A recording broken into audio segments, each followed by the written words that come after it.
I'm gonna take away memories of this race when I think back on it. The first one is the cold. By the time we were starting the race, I was literally sitting there shivering. In hindsight, that might not have been the best thing for me.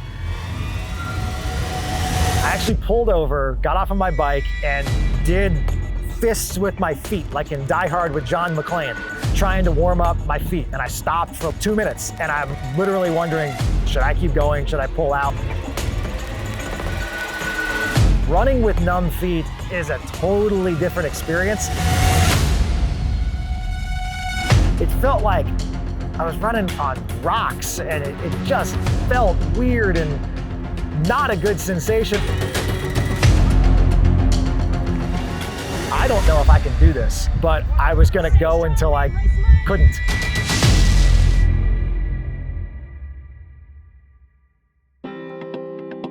So I've been doing triathlons for 5 years, sort of in a structured manner now. May 23, going into that Chattanooga race, the fastest I'd ever done one was 6:30.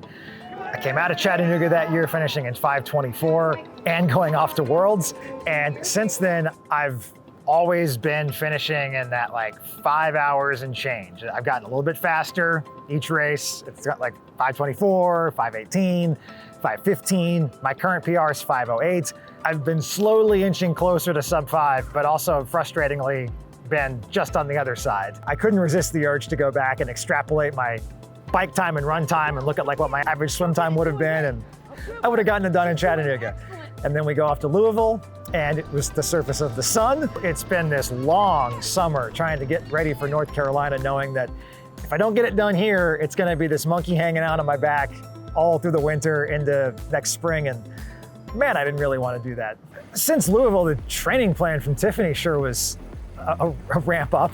And since I was the only one left racing this season, I was doing it on my own. The kind of sense of urgency I felt with, I really wanted it to happen here. It's a fast course. There was really no excuse for it not to happen here. I came in knowing that like the expectation is fastest race ever. The only question was, is it going to be sub 5?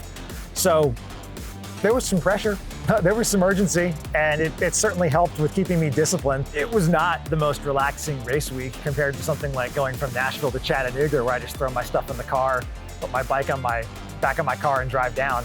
We had air travel, so I had to pack up my bike in my bike case, and there's always stress and anxiety that comes with that. I'm a little tense and my shoulders are probably cramped up just because the whole week, I just wanted to get to jumping in the water. There were so many logistics with this race being a split transition. So the day before, we're driving all over Wilmington, dropping bags and setting up bikes and stuff. Like, it was a long week. It was a very early start, and there's a shuttle bus that we had to take to get to the ocean from T1. But it was everything I could have hoped for. I had high hopes for a good day. The swim was awesome. That was the one point in the entire day where I didn't feel cold, was in the stupid water. But more importantly, I was out of the water in 32 minutes. And when I got out, I was like, okay, sub 5 is still in play.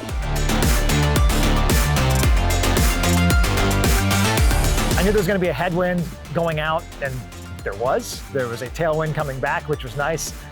Yeah, this bike ride did not go how I had hoped. I think I finished around 2:35, but that really doesn't tell the story of how unhappy and unpleasant this experience was.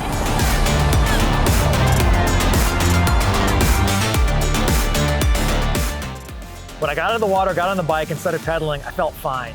But about 5 miles in, my feet started to go a little bit numb, and as each mile went by, they got more and more numb, to the point where I was wondering if like I should keep going. It also made me really angry because I was like, I cannot believe I've come all this way, and like it's the cold that is gonna be my undoing. It was about 55 degrees for the ride. It was not cold, and that's kind of embarrassing that I had this much trouble. It was as unpleasant of a feeling I've ever had on the bike. I didn't quite feel like this was the smart thing to keep on biking given how I felt. When I got to mile 30 and made the turn and stopped and had to like try to warm up my feet, I was almost resigned to the fact that sub 5 was gone for a goal for the day.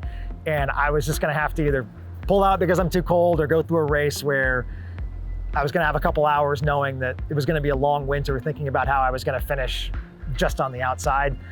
Thankfully, the tailwind and maybe riding a little angry, I got back into transition, and when I ran out of T2, I began the run, and I began doing a lot of math in my head. It wasn't gonna be easy, but it was still a possibility for me to finish this thing in under 5 hours. Running with numb feet is a totally different experience. It felt like I was running like on rocks, and it just felt weird and not a good sensation. The first 2 miles of the run, I felt like crap.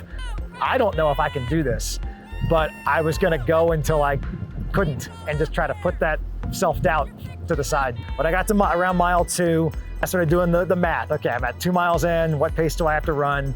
How much time do I have left before it hits 5 hours? And I needed to run something like a 7:40 to 7:45 pace.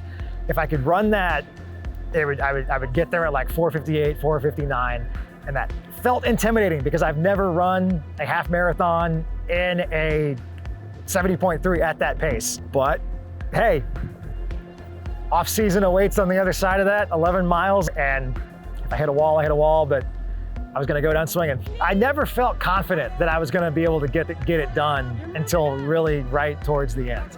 I still felt cold. I think we were into the 60s, but I was still cold.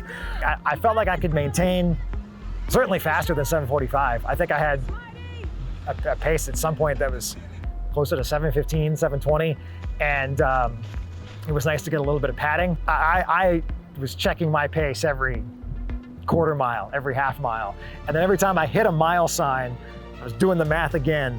And it's funny because 7:30 is a lot harder to do math for than 8-minute miles. So by the time I got to mile 7, mile 8, I realized if I can hold this pace, I should get there. Katie and Caitlin were out on the course. Always good to see a happy, familiar face. They were yelling encouraging things. When I was coming back, Caitlin yelled louder than I think I've ever heard her yell about anything ever. And it made me run faster because I was like, oh my God, I gotta match this energy. But I think she alarmed like several other athletes. Let's go, Colin! Less than 2 miles, baby! You have got to burn this mother down! Let's go get it! No regrets! 2 miles, Colin, come on! Put it out there! I never felt like I really had this thing in the bag, and it was like, I'm going to finish sub 5 until mile 12.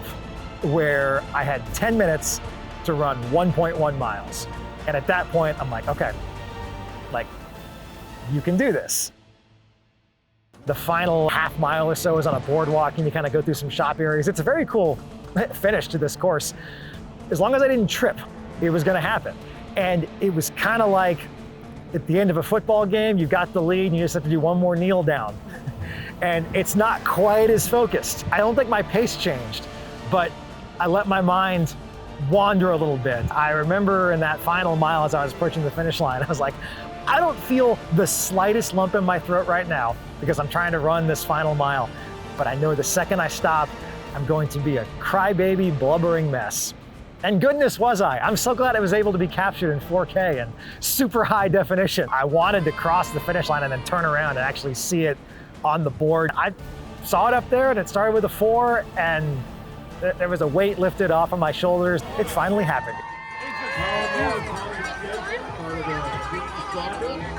I did Chattanooga 70.3 in 2019, and I finished in 7.5 hours. And now 5 years later, I'm sitting here at the beach, and I finished in 4:57. Like, I shaved off 2.5 hours. And it's so far beyond anything I ever could have expected. So I've stopped trying to expect what's next and just embrace it.